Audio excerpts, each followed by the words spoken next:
Hi வணக்கம். என் பேர் பாலாஜி. மதுரையில் கார் ஒர்க் ஷாப் வச்சுருக்கோம். நான் என் ஃப்ரெண்டு சேர்ந்து ரன் பண்ணிக்கிட்டு இருக்கோம். இப்போவும் ஆட்டோமொபைல் இன்ஜினியரிங் முடிச்சிருக்கேன். அதுலேருந்து எனக்கு ஒரே ஃபீல்டு தான், படித்த ஃபீல்டு தான், நமக்கு பிடிச்ச ஃபீல்டு தான். இந்த வீடியோ இந்த மாதிரி பண்ணுறதுக்கு காரணமே கார் மேலே ரொம்ப பிரியப்பட்ட நபர்கள் ஆகிய உங்களுக்காக தான். நான் ஆட்டோமொபைல் தெருவில் காசு பிடிக்காதவங்க யாருமே இருக்க மாட்டாங்க. சின்ன குழந்தைலேருந்து பெரியவங்க வரைக்கும் அதை யூஸ் பண்ணாமல் இருந்தவங்களும் கிடையாது. எதுக்கு இந்த வீடியோ நான் போடுறேன் அப்படின்னா, நிறையா கஸ்டமர்ஸு புதுசாக போகலாம் ஃபஸ்ட் ஜென்ரேஷனாக கார் வாங்கிட்டு இருக்காங்க. ஆன்லைனில் நிறையா பார்த்து கார்லாம் வாங்குறாங்க. அவங்க அவுட்லுக்கு மட்டும் பார்த்து வாங்குறது தான் இப்போ பெரிய பிரச்சனையும். வெளிப்புற தோட்டத்தை பார்த்து வாங்கிட்டு வந்துடுறாங்க. வாங்கிட்டு நம்மகிட்ட வரும்போது அதில் இருக்கிற பிரச்சனைகள் எல்லாத்தையுமே மெக்கானிக்கல் ரீதியாக பார்க்கும்போது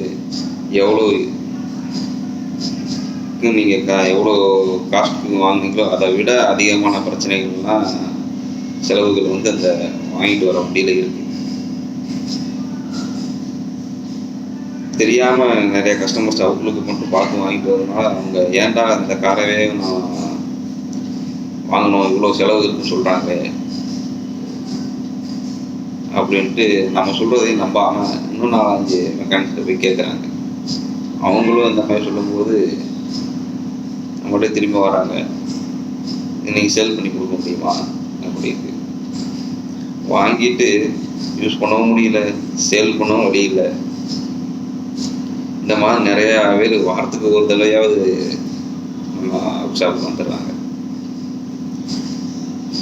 அவங்க சொல்கிறத பார்த்தா அந்த வண்டியை அந்த அளவுக்கு ஒர்த்தாகவும் இருக்காது. அந்த அளவுக்கு அதை ஒர்த்தான ஆக்கணும் அப்படின்னா அவங்க வாங்கினதோட பல மடங்கு செலவு செய்ய வேண்டியது.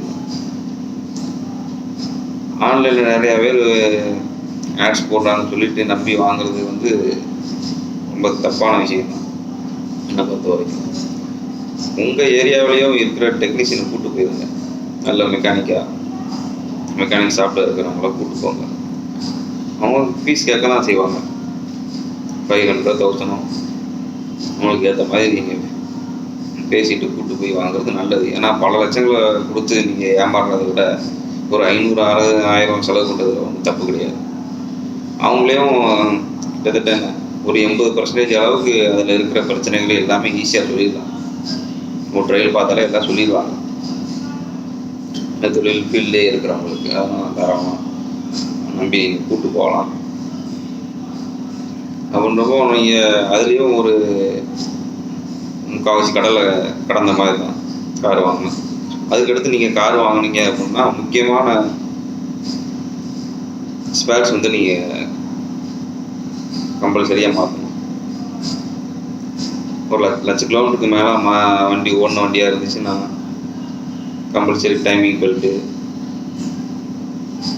வாட்டர் பம்ப் பெல்ட்டு, அதாவது டீசல் வண்டியாக இருந்ததுன்னா டைமிங் செயின், இந்த மாதிரி எடுத்ததுமே நீங்கள் செலவு பண்ணிட்டீங்க அப்படின்னா நீங்கள் நம்பிக்கை தைரியமாக ஓட்டலாம். இந்த இன்ஜின் சைடில் டைமிங்ன்றது ரொம்ப முக்கியமானது. இந்த பெல்ட்டோ இல்லை செயினோ சரியாக அவங்க இதுக்கு முன்னாடி வச்சுருந்தவங்க மாற்றாமல் விட்டுருந்தாங்க அப்படின்னா நீங்கள் தயவு செஞ்சு மாற்றிடுங்க. தெரியல மாற்றிருந்தா கூட பரவாயில்ல, நீங்கள் வாங்கினதும் மாற்றிடுங்க. ஏன்னா அதில் தான் மேஜர் செலவே அதில் தான் வரும். ரன்னிங்கில் கட் ஆயிடுச்சு அப்படி ஆயிடுச்சுன்னு நினச்சிக்கோங்களேன், கிட்டத்தட்ட ஒரு 15,000 நீங்கள் 30,000-40,000 வரைக்கும் செலவு செய்கிறதுக்கான வாய்ப்புகள் இருக்குது. அதனால் இந்த மாதிரி விஷயத்தை நீங்கள் கொஞ்சம் கார் வாங்க முன்னாடி தெரிஞ்சு வச்சுக்கோங்க. திரும்ப சொல்கிறேன், இந்த வீடியோ போஸ்ட் பண்ணுறது காரணமே அதான். தெரியாமல் கார் வாங்கி அவதிப்படுறவங்க ஏகப்பட்ட பேர் இருக்காங்க. அதை வாங்கி வச்சுட்டு யூஸ் பண்ணாமல் பக்கத்தில் வாங்கிட்டாங்க, அவங்க வாங்கிட்டாங்க, ஃப்ரெண்ட்ஸ் வாங்கிட்டாங்க அப்படின்னு சொல்லி வாங்குறதும் தப்பான விஷயம்தான். நீங்கள் ரெகுலராக யூஸ் பண்ண போகிறீங்க அப்படின்னா வாங்குங்க. இல்லை அப்படின்னா பப்ளிக் டிரான்ஸ்போர்ட்டே யூஸ் பண்ணுறது நல்லது என்னை பொறுத்த வரைக்கும். ஏன்னா வாங்கி நிறுத்தி வச்சிட்டிங்க அப்படின்னா அது வந்து எலிக்கு தான் ஒரு தீனியாக மாறிடும். ஏன்னா வண்டி நிப்பாட்டிட்டீங்க அப்படின்னாலே ஒரு 2-3 நாள் வண்டி எடுக்கனாலும் கம்பல்சரி நீங்கள் எவ்வளோ பெரிய சிட்டியில் இருந்தாலும் எலி ஏறுறது கன்ஃபார்ம். நான் மாதத்துக்கு ஒரு 10 வண்டியாவது இந்த மாதிரி வயரிங் கம்ப்ளைண்ட்டோட நம்ம ஷேட்டில் வந்து நிற்கிது. Full and full electronic type போகிற வண்டியில் இசிஎம் பிசிஎம் பல வகையான மோடுகள் அதில் இருக்கும். அதனால் வந்து நீங்கள் வண்டியை வாங்குறத விட நீங்கள் சேஃப்டியாக வைக்கிறது தான் ஃபஸ்ட்டு. அதே மாதிரி கிலோமீட்டர்ஸ் 10,000 கிலோமீட்டரில் ஆயில் சேஞ்ச் பண்ணோம் அப்படின்னா 10,000 கிலோமீட்டரில் சேஞ்ச் பண்ணணும். இல்லை அப்படின்னா ஒரு 6 மந்த்லேயாவது ஆயில் மாற்றணும். நீங்கள் அதில் 100 கிலோமீட்டர் ஓட்டியிருந்தாலும் பிரச்சனை கிடையாது. 6 மாதம் தொட்டுருச்சுன்னா நீங்கள் ஃபஸ்ட்டு ஆயில் சேஞ்ச் பண்ணிடணும். பெட்ரோல் வண்டியில் டீசல் வண்டிலாம். ஏன்னா அந்த ஒன்ஸ் நீங்கள் வண்டியை ஸ்டார்ட் பண்ணி ஹீட்டிங் ஆகி இறங்கிடுச்சுனாலும் அந்த ஆயிலோட குவாலிட்டி எல்லாமே மாறிடும்.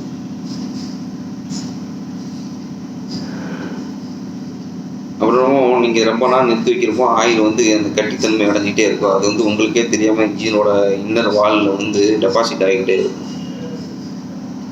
அப்புறம் உள்ளே இருக்கிற வந்து எல்லாமே அலுமினியம் பேரிங்ஸாக வரும். அந்த பேரிங்ஸோட தேய்மானம் அதிகமாகும் போது உங்களோட இன்ஜின் லைஃப் ரொம்ப அப்படியே குறைஞ்சிக்கிட்டே வரும். ஓட்ஸ்னா தேய ஆரம்பிக்கும், இன்ஜின் வேலை வைக்கும். அதனால அதையும் கம்பல்சரியாக 10,000 கிலோமீட்டர் ஓடுது அப்படின்னா 10,000 கிலோமீட்டரில் சேஞ்ச் பண்ணிடுங்க ஆயிடுச்சுன்னா. அதே மாதிரி ஒவ்வொரு 20,000 கிலோமீட்டர் தொடரும் போது கீர் ஆயில் கூலண்ட் இது எல்லாமே சேஞ்ச் பண்ணுங்க. வண்டி நின்றுட்டு தானே இருக்குது, நம்ம யூஸ் பண்ணல அப்படின்னு நினைக்காதீங்க. வண்டியை அதிகமாக யூஸ் பண்ணுற வண்டிகளை விட நின்றுட்டு இருக்கிற வண்டிகளுக்கு தான் பிரச்சனைகள் ஜாஸ்தியாக இருக்கும். அதனால கார் வாங்க முன்னாடி யோசனை பண்ணி வாங்குங்க, நமக்கு இது தேவையா அப்படின்ட்டு. இப்போ ரொம்ப கம்மியான பட்ஜெட்லாம் கார் கிடைக்குது. 1 லட்ச ரூபாய்க்குள்ளனா பழைய கார்ஸ்லாம் நிறைய கிடைக்குது. ஆனால் வந்து அந்த அளவுக்கு ஒர்த்தானு பார்த்துக்கோங்க. 2010க்கு கீழே உள்ள வண்டிங்கன்னா ரொம்ப ரஷ்ட் ஆகி தான் இருக்கும். நீங்கள் அவுட் சைடு லுக்கை பார்த்து வாங்கினீங்கன்னா கஷ்டம்தான். ப்ராப்பராக செக் பண்ணி வாங்குங்க. திரும்ப சொல்கிறேன், ஒரு நல்ல டெக்னீஷியனை கூப்பிட்டு போங்க. 500-1000 செலவானாலும் பரவாயில்ல, அதோடு முடிஞ்சிடும். இல்லை நீங்கள் தெரியாமல் வாங்கிட்டீங்கன்னா நான் சொன்ன மாதிரி பல வகையான பிரச்சனைகள் வந்து நீங்கள் ஃபேஸ் பண்ணி தான் ஆகணும். ஏன்டா வாங்கணும் அப்படின்ற அளவுக்கு கூட நீங்கள் ஃபீல் பண்ணுவீங்க. அடுத்து காரே வாங்காத அளவுக்கு கூட நீங்கள் ஃபீல் பண்ணுவீங்க. வாங்கக்கூடாதரா, இனிமேலுக்கு ஒரு தடவை பட்டது போதுடா, அந்த அளவுக்கு ஃபீல் பண்ணுவீங்க. அதனால் வந்து வாங்கும்போது ஒன்றுக்கு பல தடவை யோசனை பண்ணி வாங்குங்க. இந்த கார் சம்மந்தப்பட்டமான சில தகவல்களை வந்து எல்லாத்துக்கும் போய் சேரணும் அப்படின்ட்டு நான் விரும்பி தான் இந்த வீடியோ பண்ணுறேன். ஒரு சின்ன சின்ன விஷயங்கள் உங்களுக்கு பெரிய செலவுகளில் இருந்து மெயின் டிப்ரெஷன்லேருந்து காப்பாற்றும் அப்படின்னு நினச்சி தான் இந்த வீடியோ பண்ணுறது காரணமே அதான். ஆன்லைனில் நிறையா பேர் வீடியோஸ் பண்ணுறாங்க. ஆனால் ஃபுல் அண்ட் ஃபுல் மேலோட்டமாக தெரிஞ்சுட்டு நம்மள்கிட்ட இந்த வீடியோஸ் பண்ணுறது வந்து ரொம்ப வீடியோ பார்க்குறவங்களுக்கு தான் பிரச்சனைகளை கொண்டு வருது. ஆனால் ஒரு விஷயம் வந்து உங்களுக்கு வீடியோ பண்ணுறவங்களுக்கே மேக்ஸிமம் முழுசாக தெரியுது. ஏன்னா டெக்னிக்கல் ஃபீல்டில் இருக்கிறவங்களுக்கு தான் தெரியும்.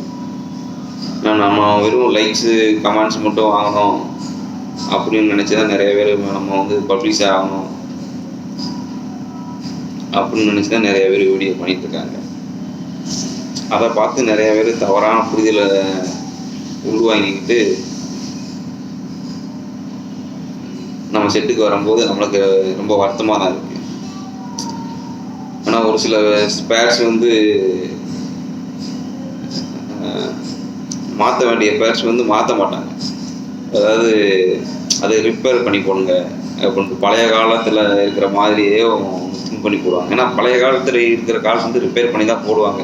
காரணம் என்னென்னா, அப்போ இருந்த கார்ஸ் வந்து ஒரு 70-80 ஹை ஸ்பீடு.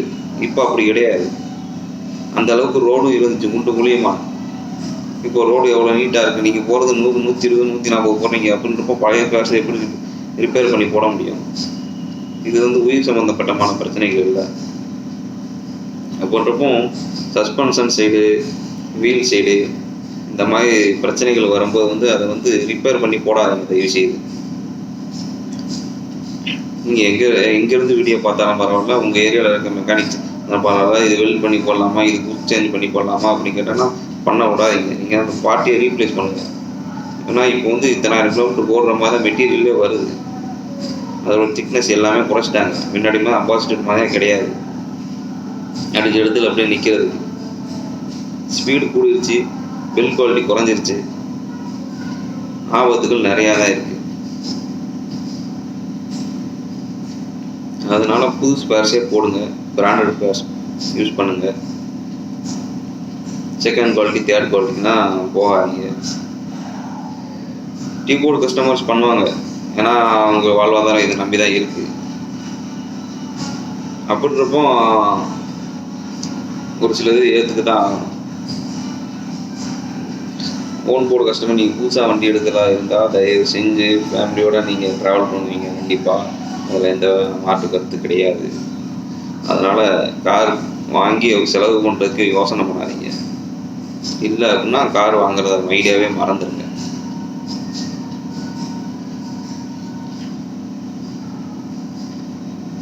அடுத்து நம்ம கேரேஜில் வர்ற வண்டிகள் அதை பற்றி வீடியோக்கள்ஸ் நான் அடுத்து உங்கள்கிட்ட வீடியோவாக பண்ணலான்னு இருக்கேன். சின்ன சின்ன விஷயங்களை நீங்களும் தெரிஞ்சுக்கிட்டால் அது உங்களுக்கு யூஸ்ஃபுல்லாக இருக்கும். நீங்களே ஒரு மைண்ட் செட்டுக்கு வந்துருக்கேன், இதெல்லாம் மாற்றணும் போல், இதெல்லாம் மாற்ற வேண்டாம், இது தேவை, இது தேவையில்லை அப்படின்றது உங்களை மைண்ட் செட்டுக்கு கொண்டு வர்றதுக்காண்டி தான் நான் இந்த சேனலில் வீடியோ வந்து அப்லோட் பண்ணிகிட்டு இருக்கேன். நான் அடுத்து கண்டினியூஸாக அப்லோட் பண்ணுவேன். எல்லோரும் பாருங்கள். ஏதாவது சந்தேகங்கள் இருந்தால் கமெண்ட் பண்ணுங்கள். ஃப்ரெண்ட்ஸுக்கு தெரிஞ்சவங்களுக்கு இந்த மாதிரி வீடியோஸை பற்றி தெரியப்படுத்துங்க. உங்களுக்கு இல்லைனாலும் வேறு யாருக்காவது யூஸ் ஆகலாம். எல்லாருமே தெரியாதவங்களா இருக்க மாட்டாங்க. தெரியாதவங்க நிறையா பேர் இருக்காங்க. ஸோ எல்லாத்துக்கும் வீடியோஸை ஷேர் பண்ணுங்கள். நம்மளால் முடிஞ்ச அளவுக்கு பண விரயத்தையும் மன கஷ்டத்தையும் குறைக்கிறதுக்கு ட்ரை பண்ணுவோம். தேங்க்யூ.